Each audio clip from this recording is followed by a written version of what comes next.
the honor of being protected, taught, and loved by him for only 35 years. But unfortunately, those 35 years just don't feel long enough. And it's not because he didn't fill them with love, trips, pop-in visits, DIY projects, or undeserved grace. He did all those things and more. 35 years were enough because we live in a broken, lost world where minutes feel like years to pass.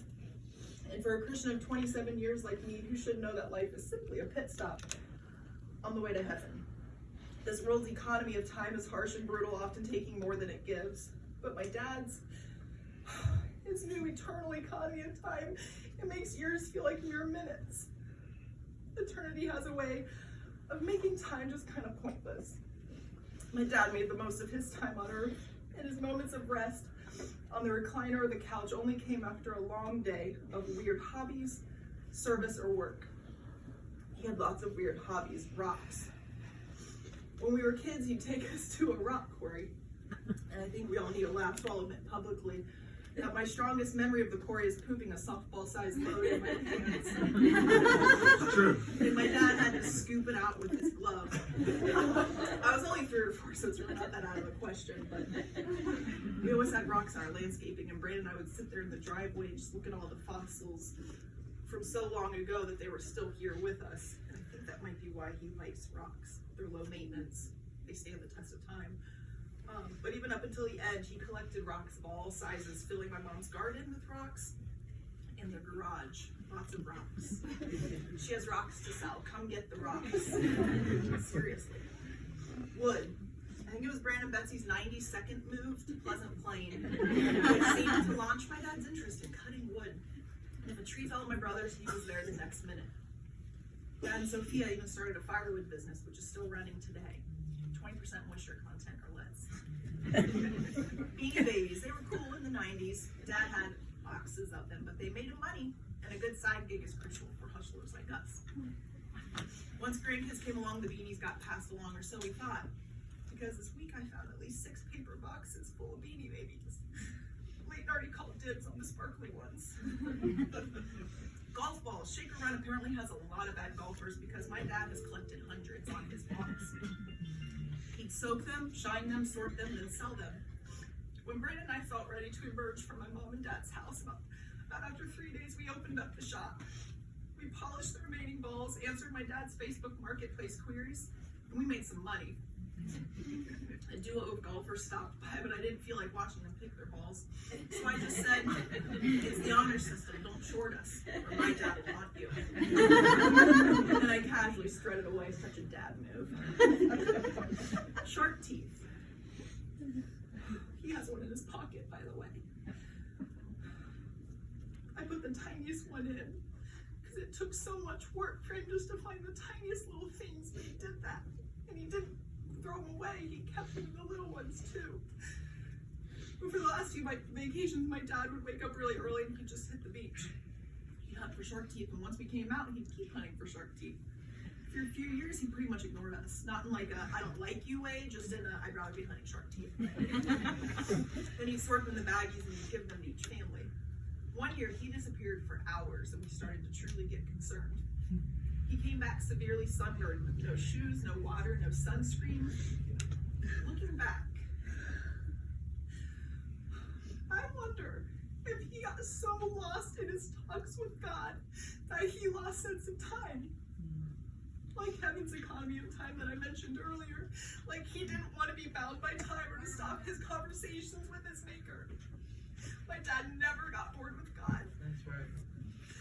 But this year, last week, we think God told him to stay close because he didn't wander off like he used to.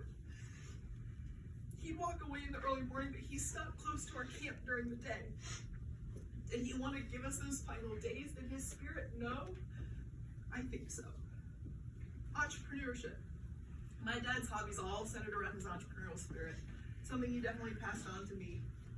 When I was 14, he helped me launch Superstar Productions. 21 years later, I'm still running that business under a different name as my side hustle. I'm focusing more on photography. Thank you, God, for passing on my dad's love of photography. I am the family my archiver with thousands of images, posed, and candids, but the candids are my favorite. The one of my mom and dad back there behind my cousin Chris. It struck my mom and she wanted it big, and I said, "Do you even know when that was taken?" She said, "No." I said, "It was at Brandon and Betsy's property a few months ago when we were fishing, and we were just sitting there watching the grandkids fish." But the way, this is in my script, the way she was just leaning on him was so comfortable, and he was so strong, and you just knew that he had you. I lost my place. My favorite client is the one who isn't even paying me. It's my dad, that I love, who died too soon. The second bucket to explain my dad is service. He always served at church. He was either setting up sound equipment with Joe, tearing down chairs, singing in the choir. His personality test somehow didn't match anything in our current church, including the first impressions team, so he made up his own team, hugging everyone as a lasting impression. My butt will be in a chair at Rivers Crossing tomorrow. And my husband will be up on stage drumming. And he'll be drumming a song that my dad posted in his last weeks called Graves into Gardens. And I promise, even though I'm not a hugger, my friends can testify to that, I will hug at least one person tomorrow.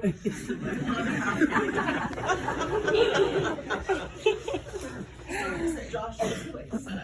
When Betsy became director of JP Little Miami, my dad became her right-hand poop hall, helping renovate the building and volunteering as a whiz kids mentor.